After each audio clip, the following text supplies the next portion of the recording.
दोस्तों, Ronald red एक simple man थे जो कि फार्मर फैमिली से बिलोंग करते थे। वो अपनी फैमिली में पहले हाई स्कूल ग्रेजुएट रहे। उन्होंने अपनी ग्रेजुएशन कंप्लीट करने के बाद आर्मी में एनरोल किया और 1945 में वहां से डिस्चार्ज होने के बाद उन्होंने 25 साल तक गैस स्टेशन अटेंडेंट और मैकेनिक की जॉब की। रेड फर्दर अपनी जर्नी में 17 साल तक पीसी पैनी में केयरटेकर की जॉब करते रहे। 2014 में उनकी डेथ हुई जब वो 92 साल के थे और उनकी डेथ के बाद अचानक से उनका नाम इंटरनेशनल हेडलाइंस में आया। उसका रीज़न ये था कि रेड अपने मरने के बाद $8 मिलियन की संपत्ति छोड़ गए थे और उन्होंने अपनी विल में ये मेंशन किया था कि उनके मरने के बाद उन $8 मिलियन में $6 मिलियन लोकल हॉस्पिटल और लाइब्रेरी में डोनेट किया जाए। साथ ही साथ रेड ने ये अपनी विल में मेंशन किया था कि बचे हुए $2 मिलियन वो अपने स्टेप्सन को देना चाहते हैं। दोस्तों, रोनाल्ड रेड के मरने के बाद ये पता चला कि उन्होंने ये सारी वेल्थ इन्वेस्टिंग से बनाई। वो एक सिंपल लाइफ जीने में बिलीव करते थे। वो अपने पैसे को सेव करते रहे और सेव करने के बाद वो उसे इन्वेस्ट करते रहे और उन्होंने ब्लू चिप स्टॉक्स को परचेज किया, जिससे सालों साल की कंपाउंडिंग के बाद उनकी वेल्थ $8 मिलियन की बन गई। तो दोस्तों, अब हम बात करते हैं एक दूसरे इंसान की जिनका नाम रिचर्ड फुस्कॉन था। रिचर्ड फुस्कॉन हार्वर्ड एजुकेटेड प्रोफेशनल थे। फाइनेंस में अच्छे करियर के बाद वो अपने 40s में एग्जीक्यूटिव प्रोफाइल से रिटायर हुए। उनका नाम एक फेमस मैगजीन ने मोस्ट सक्सेसफुल बिजनेसमैन की लिस्ट में शामिल किया। बट उनकी लाइफ में एक ऐसा टाइम आया जहां पे उन्होंने पर्सनल बैंकरप्सी फाइल किया। ये 2000 के मिड में उन्होंने बहुत ही ज़्यादा कर्जा उठाया, वो भी अपने मेंशन को एक्सपेंड करने के लिए। रिचर्ड बहुत ही ग्रीडी थे और उन्होंने अपनी सारी वेल्थ अपनी ऐशो आराम में उड़ा दी। तो दोस्तों, इन दोनों स्टोरीज के कंक्लूजन पे हमें ये पता चलता है कि कैसे रोनाल्ड रेड, जो कि बड़े ही सिंपल थे और बिना किसी हायर एजुकेशन के, कैसे वो सिंपल मैन से एक फिलैंथरोपिस्ट बने। और उसके अगेंस्ट में रिचर्ड फुस्कॉन, जो कि हार्वर्ड एजुकेटेड प्रोफेशनल थे और जिनके पास अच्छी फाइनेंस की नॉलेज भी थी, और कैसे वो अपने पुअर बिहेवियर के चलते कैसे वो एट द एंड बैंकरप्ट हुए। दोस्तों, वेल्थ जनरेट करने के लिए ये बिल्कुल भी इम्पोर्टेंट नहीं है कि आपके पास हायर डिग्री होनी चाहिए या आपका आईक्यू बहुत ही हाई होना चाहिए, बल्कि पैसे को मैनेज करने के लिए आपको एक सही बिहेवियर की ज़रूरत पड़ती है, एक स्किल की ज़रूरत पड़ती है जो कि आप कभी भी किसी भी एज में सीख सकते हो। ऑथर इस पैसे को मैनेज करने के बिहेवियर को साइकोलॉजी ऑफ मनी कहते हैं और यही नाम उन्होंने अपने बुक का भी रखा हुआ है, द साइकोलॉजी ऑफ मनी। आज हम इसी बुक के कुछ इंपॉर्टेंट टेक अवेज के बारे में जानने की कोशिश करेंगे, जिससे आप भी एक मनी को मैनेज करने की स्किल्स को अडॉप्ट कर सकते हैं अपनी लाइफ में। Take away number 1, no one is crazy. Author कहते हैं, जब कभी भी कोई इंसान अपने पैसों के रिलेटेड कोई भी डिसीजन लेता है तो वो उस इंसान का एक बेस्ट डिसीजन होता है अपने एक्सपीरियंस के अकॉर्डिंग। कभी कभी ऐसा होता है कि जब आप कोई डिसीजन लेते हैं वो दूसरे के लिए लॉजिकल ना हो या दूसरे के लिए वो एक क्रेजी डिसीजन हो, बट एक इंसान जो कि डिसीजन ले रहा है उस टाइम पे वो उसका बेस्ट डिसीजन होता है अपनी पर्सनल एक्सपीरियंस के अकॉर्डिंग। दोस्तों, हम जो भी मोस्टली डिसीजन लेते हैं अपने पैसों के रिलेटेड, वो हम इमोशनल होके लेते हैं, जो कि बिल्कुल भी सही नहीं। ऑथर हमें सजेस्ट करते हैं जब कभी भी हम कोई भी डिसीजन लें अपने फाइनेंस के रिलेटेड तो हम अपने गोल्स को लेख के लें।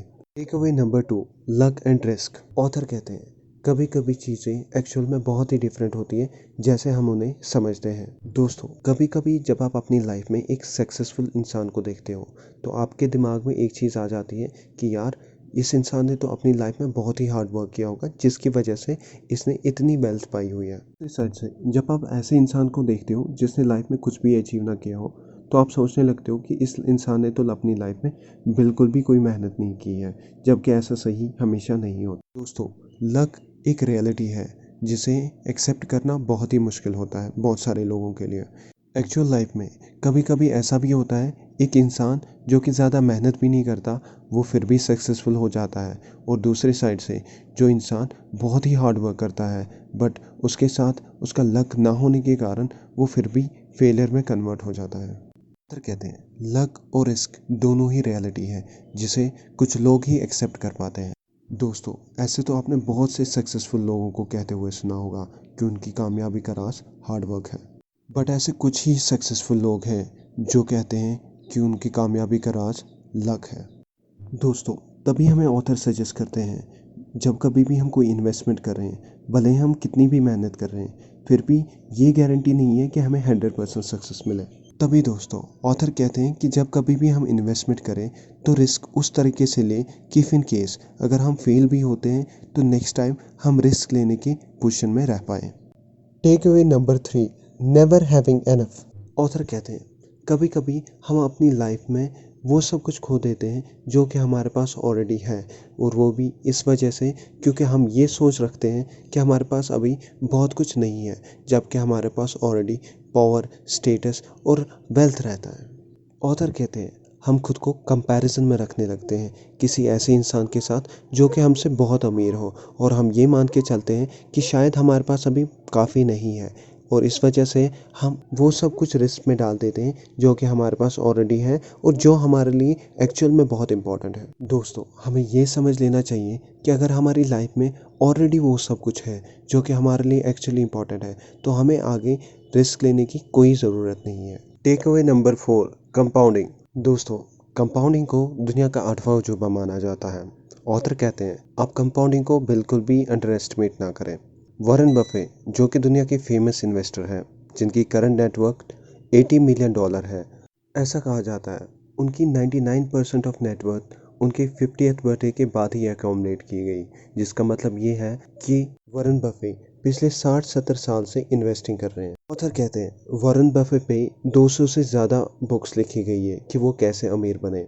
वो दुनिया के ग्रेट इन्वेस्टर माने जाते हैं जो कि स्टॉक्स को बहुत ही अच्छे तरीके से चूज़ करते हैं। दोस्तों जब कभी भी आप कोई अमाउंट इन्वेस्ट करते हैं तो पहले साल आपके प्रिंसिपल अमाउंट पे आपको इंटरेस्ट मिलने लगता है, बट दूसरे साल आपकी प्रिंसिपल अमाउंट के साथ आपका इंटरेस्ट ऐड हो जाता है और फिर उस पे आपको इंटरेस्ट मिलने लगता है।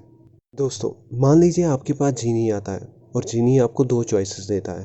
पहली चॉइस कि आप अभी 1 करोड़ रुपए ले लो, और या आप अभी 1 रुपए ले लो जो कि हर दिन डबल होता जाएगा अगले 30 दिन तक। तो आप क्या चूज़ करोगे? तो आप में से ज़्यादातर लोग 1 करोड़ रुपए लेना पसंद करेंगे, बट जबकि आपको 1 रुपए लेना चाहिए जो कि हर दिन डबल होता जाएगा। अब आपका सवाल होगा उससे होगा क्या?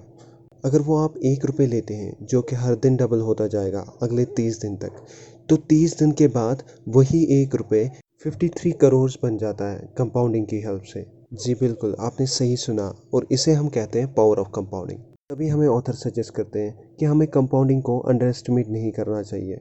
तभी दोस्तों हमें चाहिए कि हम जितनी जल्दी हो सके उतनी जल्दी इन्वेस्टमेंट स्टार्ट करें, वो भी लॉन्ग टर्म तक। Take away number 5, getting wealthy versus staying wealthy. दोस्तों ऑथर कहते हैं कि अमीर बनने के लिए ये ज़रूरी है कि हम रिस्क लेते रहें और ऑप्टिमिस्टिक रहें, बट अमीर बने रहने के लिए ये ज़रूरी है कि हम रिस्क का अपोजिट करें।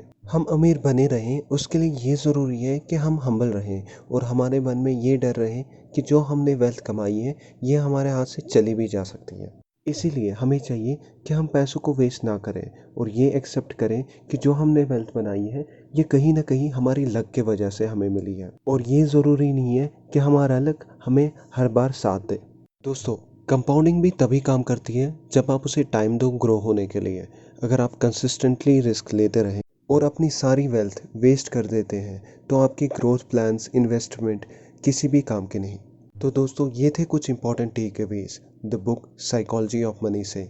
उम्मीद करता हूँ कि आपको आज का वीडियो बहुत अच्छा लगा होगा।